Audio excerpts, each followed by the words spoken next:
Hello friends, Assalamu alaikum. Garam Masala പുതിയ എപ്പിസോഡിലോട്ട് എല്ലാവർക്കും സ്വാഗതം. അപ്പോൾ നോമ്പൊക്കെ വരാൻ പോകല്ലേ. അപ്പോൾ നോമ്പിന്റെ മുൻപായിട്ട് നമ്മൾ കുറച്ച് പ്രീ പ്ലാനിങ്സ് ചെയ്യണം. ഇതിനു മുൻപുള്ള നമ്മുടെ റമദാൻ പ്രീ പ്ലാനിങ് വീഡിയോയിൽ ഞാൻ എൻ്റെ ബേസിക് ആയിട്ട് ഞാൻ ചെയ്യുന്ന പ്രീ പ്ലാനിങ്സിനെ പറ്റിയിട്ടാണ് പറഞ്ഞിട്ടുള്ളത്.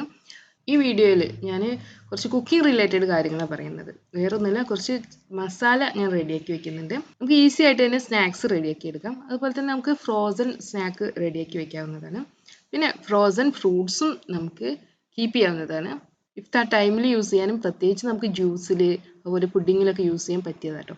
അപ്പോൾ നമുക്ക് വീഡിയോയിലോട്ട് പോകാം. ഫ്രണ്ട്സ്, നമ്മൾ ആദ്യം ചെയ്യാൻ പോകുന്നത് മസാല റെഡിയാക്കി വെക്കാനും. നമ്മുടെ നോമ്പിൻ്റെ ടൈമിൽ, നോമ്പ് തുറക്കുന്ന ടൈമൊക്കെ നമ്മുടെ ജോലി എളുപ്പമാക്കാൻ വേണ്ടിയിട്ട് നമുക്ക് 2-3 ദിവസത്തേക്കുള്ള മസാല ഒന്നിച്ച് ഉണ്ടാക്കി വെക്കാം കേട്ടോ. ഇനി ഒരു 3 ദിവസമല്ല, ഒരാഴ്ചയ്ക്ക് വരെ ഉള്ളത് തന്നെ ഉണ്ടാക്കിയിട്ട് ഇതുപോലെയുള്ള ബോക്സുകളിൽ ആക്കി വെച്ചാൽ മതി. ഇതുപോലെയുള്ള കണ്ടെയ്നേഴ്സിലാക്കി വെക്കാം, അല്ലെങ്കിൽ സിപ്ലോക്ക് ബാഗിലാക്കി വെക്കാം. അപ്പോൾ ഞാനിപ്പോൾ ഇവിടെ ഉണ്ടാക്കിയിട്ടുള്ളത് മട്ടൻ്റെ മസാലയാണ്. അപ്പോൾ മട്ടൻ മസാല നമുക്ക് ഇങ്ങനെ വളരെ ഈസി ആയിട്ട് ഉണ്ടാക്കിയെടുക്കാൻ നോക്കാം.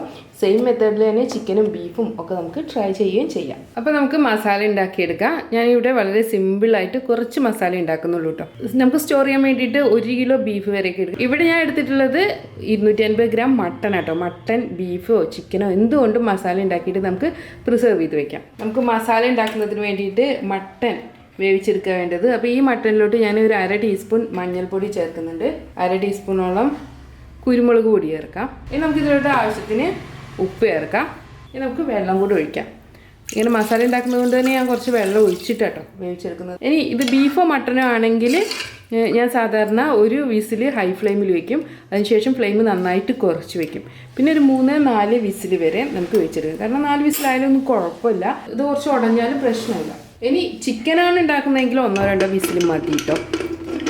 ഈ 3-4 വിസിൽ നമ്മൾ വെക്കേണ്ടത് വെരി ലോ ഫ്ലെയിമിലായിരിക്കണം. പിന്നെ നമ്മുടെ കുക്കറിനനുസരിച്ചിട്ട്, അതുപോലെ തന്നെ ബീഫിന് എത്രത്തോളം വേവുണ്ടോ അതിനനുസരിച്ചിട്ടൊക്കെ കുക്കായി വരുന്ന ടൈമിൽ മാറ്റമുണ്ടായിരിക്കും. അപ്പോൾ ഞാനിനി ഈ പ്രഷർ കുക്കർ ഗ്യാസ് സ്റ്റൗവിലോട്ട് വെച്ചിട്ട് സ്റ്റവ് ഓൺ ചെയ്യണേ.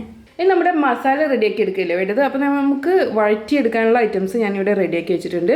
ഒന്നിലിത് കുക്കറിലോട്ട് ചേർത്തിട്ട് നമുക്ക് പെട്ടെന്ന് വഴറ്റിയെടുക്കാം, അല്ലെങ്കിൽ നമുക്ക് എണ്ണയ്ക്ക് ഒഴിച്ചിട്ട് പാനിലോട്ട് ചേർത്തിട്ട് ഓരോന്നായിട്ട് വഴറ്റിയെടുക്കാം. അപ്പോൾ ഇവിടെ ഞാൻ നമ്മുടെ ഈ മട്ടൺ വേവിച്ചെടുത്ത് ഈ കുക്കറിൽ തന്നെ കേട്ടോ ഇത് ചേർക്കുന്നത്. ഈ കുക്കറിൽ മട്ടൻ്റെ ഒരു ഫ്ലേവറൊക്കെ ഉണ്ടായിരിക്കും. അപ്പോൾ അതൊക്കെ നമ്മുടെ മസാലയിലോട്ട് കിട്ടും. അപ്പോൾ ഇവിടെ ഞാൻ ചേർക്കുന്നത് 4 സവാളയാണ്. 4 സവാള ഞാനിവിടെ ചോപ്പ് ചെയ്തെടുത്തിരിക്കുകയാണ്. അടുത്തായിട്ട് ഞാനിവിടെ 2 ഇഞ്ച് നീളമുള്ള ഇഞ്ചി എടുത്തിട്ടുണ്ട്. അതുപോലെ തന്നെ 1 കുടം വെളുത്തുള്ളി എടുത്തിട്ടുണ്ട്. ഇതൊരു 3 പച്ചമുളകാണ്, അതെടുത്തിട്ടുണ്ട്. എത്രത്തോളം മസാല വേണം അതിനനുസരിച്ചിട്ട് ഉപയോഗിക്കാം. ഇനി വേണമെങ്കിൽ ഇതിൽ തക്കാളി ചേർക്കാം. തക്കാളി ചേർക്കാതെ നമുക്ക് ഈ മസാല റെഡിയാക്കി എടുക്കാം. ഞാൻ തക്കാളി ചേർക്കുന്നില്ല. ഞാൻ ഇതിലൂടെ ഞാൻ എണ്ണ ഒഴിക്കുകയാണ്. ഒരു 2 ടേബിൾ സ്പൂണൊക്കെ എണ്ണ ഒഴിക്കാം. അപ്പോൾ എണ്ണ മസ്റ്റായിട്ട് ഒഴിക്കണം. എണ്ണ ഒഴിച്ചിട്ടില്ലെങ്കിൽ നമ്മുടെ ഈ മസാലയൊക്കെ കുക്കറിൻ്റെ അടി പിടിക്കും. ഇതിലോട്ട് ആവശ്യത്തിന് ഉപ്പ് കൂടെ ചേർക്കാം. നന്നായിട്ടൊന്ന് മിക്സ് ചെയ്തെടുക്കാം. ഇങ്ങനെ നമ്മൾ വഴറ്റിയെടുക്കുമ്പോൾ നമുക്ക് വഴറ്റിയെടുക്കേണ്ട ടൈമൊക്കെ ലാഭമാണ്. പിന്നെ ഇത് കുക്കറിൽ വെച്ചിട്ട് കുക്കർ ഒരു വിസിൽ വന്നാൽ കുക്കർ ഓഫ് ചെയ്ത് ഇടുക, അത്ര മാത്രം ചെയ്താൽ മതി കേട്ടോ. വളരെ ഈസി ആയിട്ട് നമുക്ക് മസാല റെഡിയാക്കി എടുക്കാവുന്നതാണ്. നമുക്ക് കുക്കർ അടച്ചു വയ്ക്കുക. അപ്പോൾ നമ്മുടെ കുക്കർ ഞാൻ ഗ്യാസ് സ്റ്റൗവിൻ്റെ മുകളിൽ വെച്ചിട്ടുണ്ട്. ഒരു വിസിൽ വരുന്നത് വരെ നമുക്ക് വെയിറ്റ് ചെയ്യാം. നമ്മുടെ ഷ്രെഡ് ചെയ്ത് വെച്ചിട്ടുള്ള മീറ്റാണിത്. ഒരു വിസിൽ പോയിട്ടുണ്ട്. ഇനി നമുക്ക് ഫ്ലെയിം ഓഫ് ചെയ്യാം. ഈ കുക്കറിലെ പ്രഷർ ഒന്ന് പോകട്ടെ, അതിന് ശേഷം നമുക്ക് കുക്കർ വറക്കാം. ഇപ്പോൾ നമ്മുടെ കുക്കറിലെ പ്രഷർ പോയിട്ടുണ്ട്. ഇനി നമുക്ക് കുക്കർ വറക്കാം കേട്ടോ. ഇപ്പോൾ കണ്ടില്ലേ, നമ്മുടെ മസാല നന്നായിട്ട് തന്നെ ഡ്രൈ ആയി വന്നിട്ടുണ്ട്. ഇനി ഇതിലോട്ട് നമ്മൾ ഓൾറെഡി മഞ്ഞളും കുരുമുളകും ചേർത്തിട്ടാണ് നമ്മുടെ മീറ്റ് വേവിച്ചെടുത്തിട്ടുള്ളത്. അപ്പോൾ അതിലോട്ട് വേണമെങ്കിൽ മാത്രം ഇനി പൗഡറുകൾ ചേർത്താൽ മതി. അതല്ലെങ്കിൽ നമുക്ക് ഡയറക്റ്റ് തന്നെ മീറ്റ് ഇതിലോട്ട് ചേർത്തിട്ട് ജസ്റ്റ് ഒന്ന് ഇളക്കി മല്ലിയിലയും കൂടെ ചേർത്ത് ഗ്യാസ് സ്റ്റവ് ഒന്ന് മാറ്റി വയ്ക്കും. അപ്പോൾ കുക്കറിലോട്ട് ഒരു 1/4 ടീസ്പൂൺ ഗരം മസാല പൗഡർ ചേർക്കാം. 1/4 ടീസ്പൂണോളം മഞ്ഞൾപ്പൊടി ചേർക്കാം. ഇനി നമുക്കിതിലോട്ട് മല്ലിപ്പൊടിയാണ് ചേർക്കേണ്ടത്. 1/2 ടീസ്പൂണൊക്കെ മതി കേട്ടോ മല്ലിപ്പൊടി.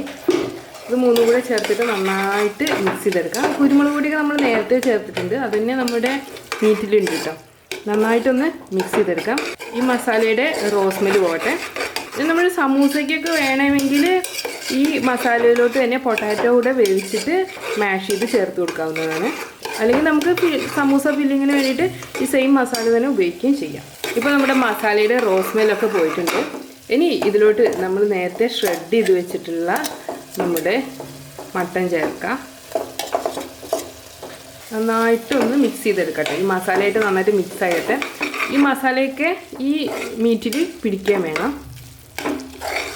നമുക്ക് അവസാനമായിട്ട് കുറച്ച് മല്ലിയില ചേർക്കട്ടോ. മല്ലിയില ചേർത്താൽ നമ്മുടെ മസാല പ്രത്യേക ടേസ്റ്റ് ആയിരിക്കും. ഇനി മല്ലിയില ഇല്ലെങ്കിൽ നമുക്ക് ഒഴിവാക്കുകയും ചെയ്യാം. നന്നായിട്ടൊന്ന് മിക്സ് ചെയ്തെടുക്കാം. ഇനി നമുക്ക് ഫ്ലെയിം ഓഫ് ചെയ്യാം. നമ്മുടെ മസാല ഇരുന്നിട്ടൊന്ന് തണുത്ത് വരട്ടെ.